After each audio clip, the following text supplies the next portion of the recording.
सत श्री अकाल, राम राम। कोरी frontier institute में आप सभी का स्वागत है। आज का टॉपिक है पजल। आप सीसेट का एग्जाम देते हैं तो आपसे वहाँ पर कम से कम 3 से लेकर के 5 सवाल पजल के क्वेश्चन जरूर रहते हैं।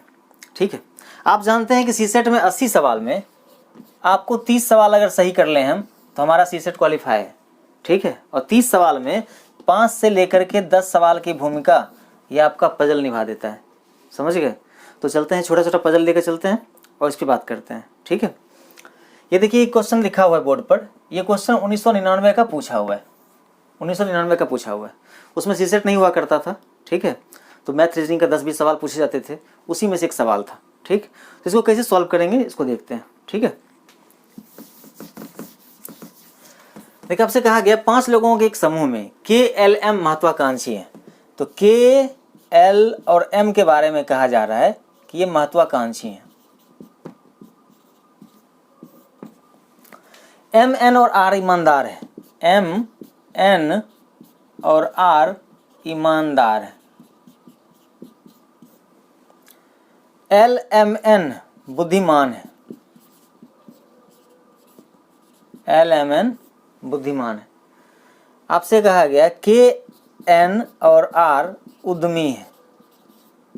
ठीक है, अब आपसे कहा जा रहा है कि इनमें से वह व्यक्ति जो ना तो उद्यमी है ना ही महत्वाकांक्षी है होगा या होंगे, और ऑप्शन आपका दिया हुआ है। पजल में कभी कभी एक ही सवाल बनता है, कभी कभी 3 सवाल, कभी कभी 5 सवाल, कभी कभी 6 सवाल भी बनते हैं। समझ गए? तो इस सवाल में आपसे सिर्फ एक सवाल पूछा गया है, यानी इस क्वेश्चन में, इस पजल में आपसे सिर्फ एक क्वेश्चन पूछा गया है। ठीक है, तो पहले इसकी बात करते हैं। अब देखिए, पहले बोला गया आपसे कि 5 लोगों के समूह में, तो 5 लोग कौन कौन थे? इनमें से देखिए 5 व्यक्ति कौन कौन है? KLM, यहाँ से देखिए N और R। अब देख लो, ठीक, इन समूह में कौन शामिल है? KLM, N और R, ये 5 व्यक्ति हो गए। अब आपसे बोला गया इनमें वह व्यक्ति जो ना तो उद्यमी है। अब देखो उद्यमी कौन है? KNR, KNR, ये तीनों उद्यमी है। तो ये दोनों बच गए आपके, L और M बच गया। बोला जो ना तो उद्यमी है और ना ही महत्वाकांक्षी है, ना ही महत्वाकांक्षी है। अब आप देखो ये L और M क्या महत्वाकांक्षी में शामिल है? महत्वाकांक्षी में L और M शामिल है। समझ गए? तो 5 व्यक्ति में से KNR उद्यमी है और L और M महत्वाकांक्षी है, और आपसे पूछा गया इनमें वह व्यक्ति जो ना तो उद्यमी है और ना ही महत्वाकांक्षी है होगा या होंगे।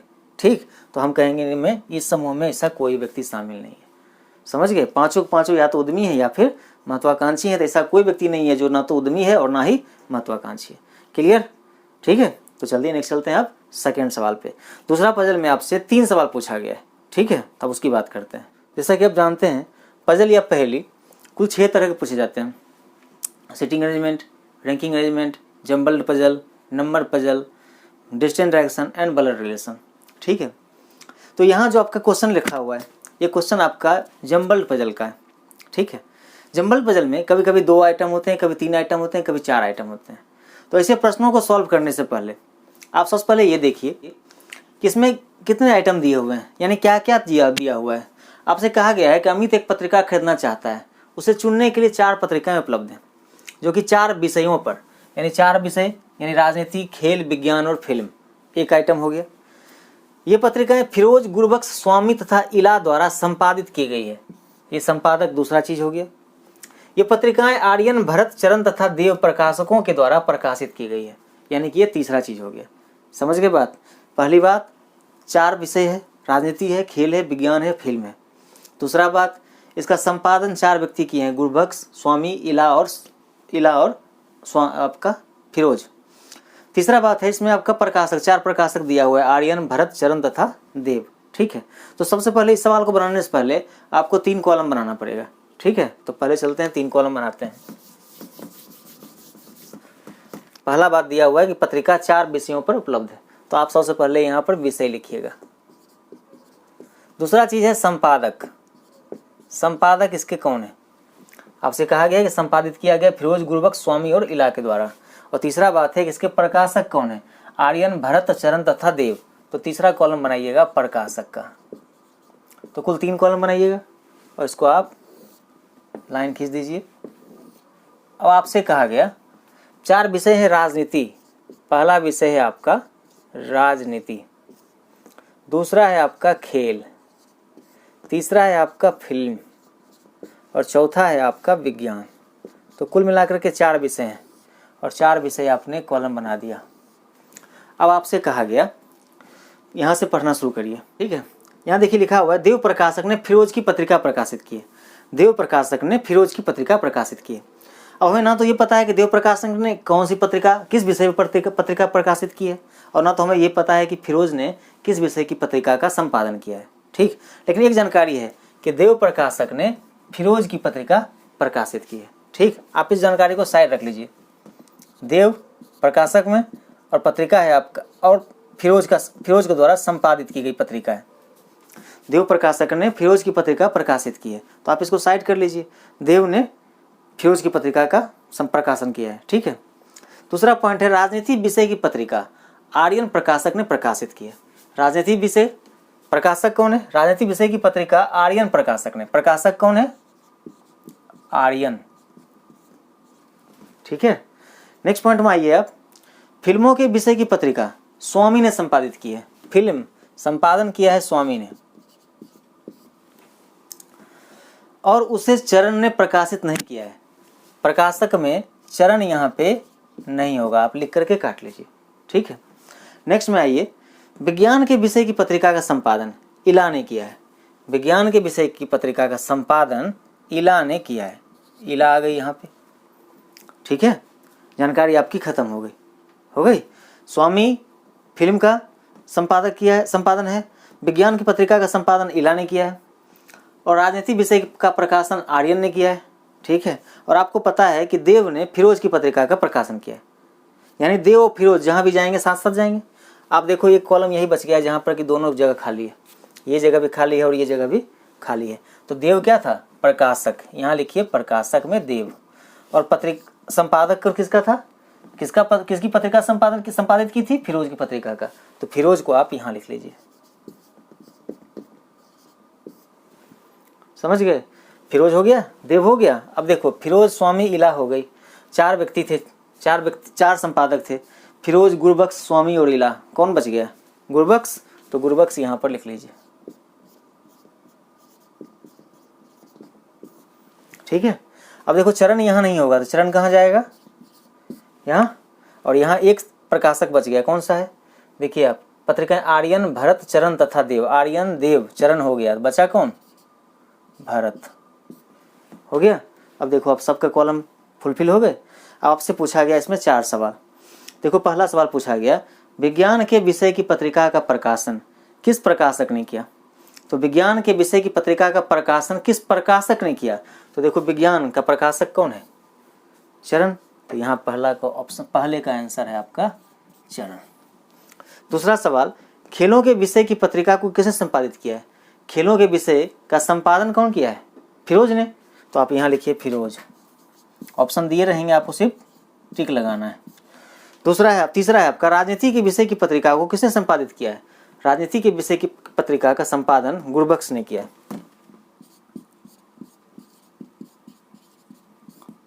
ठीक है। और अगला क्वेश्चन है चौथा आपका, फिल्मों के विषय की पत्रिका को किसने प्रकाशित किया है? तो फिल्म की पत्रिका का प्रकाशन कौन है? भारत, ठीक है। तो आपका ऑप्शन, लास्ट क्वेश्चन का ऑप्शन भारत। और ये आपका चारों सवाल के जवाब आ गए, ठीक है। समझ में आ गया आपको? तो नेक्स्ट चलते हैं आपका नेक्स्ट पजल पे। नेक्स्ट चलते हैं आपका दूसरा पजल। ये आपका 2018 में पूछा हुआ है, 2018 के सीसेट में पूछा हुआ सवाल है। इससे पहले जो सवाल बनाए थे वो आपका 2004 का पूछा हुआ सवाल था, ठीक है। अब देखो इस पजल में आपसे क्या कह रहा है कि पहला चीज है कि ए, बी, सी और डी 4 छात्र हैं। तो पहली बात है 4 छात्र हैं, वे 4 विभिन्न शहरों PQRS में पढ़ रहे हैं। 4 शहर का नाम दिया हुआ है PQRS। वे science college, arts college, commerce college और इंजीनियरिंग कॉलेज में पढ़ रहे हैं। तो 4 अलग अलग कॉलेज का नाम दे दिया। चौथा चीज दिया है आपसे कि जो 4 विभिन्न राज्यों गुजरात, केरल, राजस्थान और असम में स्थित है। रिपीट हो गया, जो 4 विभिन्न राज्यों गुजरात, केरल, राजस्थान और असम में स्थित है, ठीक है। तो आपसे पहली बात तो 4 छात्र, 4 शहर, 4 इनके कॉलेज हैं और चारों अलग अलग राज्यों में स्थित हैं, ठीक है। यानी 4 चीजें हो गई। तो सबसे पहले 4 कॉलम बनाइए आप यहाँ लिखिए नाम। सबसे पहले चीज नाम लिखिए। 4 छात्र हैं A, B, C, D। अगला है आपका शहर, हमें नहीं पता कौन सा शहर कहाँ जाएगा, अभी रहने दीजिए। अगला है आपका कॉलेज, और कॉलेज के बाद है आपका 4 राज्य हैं, 4 स्टेट हैं। आपने 4 कॉलम बना लिया और अब लाइन बाय लाइन पढ़ना शुरू करिए। देखिए आपसे पहला लाइन कह रहा है आपसे कि डी असम में पढ़ रहा है। डी कहाँ पढ़ रहा है? असम में पढ़ रहा है। डी के बारे में कहा गया असम में। क्लियर। नेक्स्ट आपसे कहा गया ए कॉमर्स कॉलेज में पढ़ रहा है। ए कॉमर्स कॉलेज में पढ़ रहा है, इनका कॉमर्स कॉलेज है, कॉलेज इनका कॉमर्स कॉलेज है। ठीक है। अगला तीसरा पॉइंट है आपसे कि आर्ट्स कॉलेज शहर एस में है जो राजस्थान में स्थित है। आर्ट्स कॉलेज शहर एस में है जो राजस्थान में है, यानी आर्ट्स जहां भी जाएगा वो आपका शहर एस होगा और राज्य आपका राजस्थान होगा। अब मुझे नहीं पता है ये कौन है, ए बी सी डी कौन जाएगा। ठीक है, तो इस जानकारी को आप साइड में लिख करके रख लीजिए। ठीक है, जहां भी जाएंगे तीनों साथ साथ जाएंगे। नेक्स्ट है आपका बी शहर क्यू में पढ़ रहा है।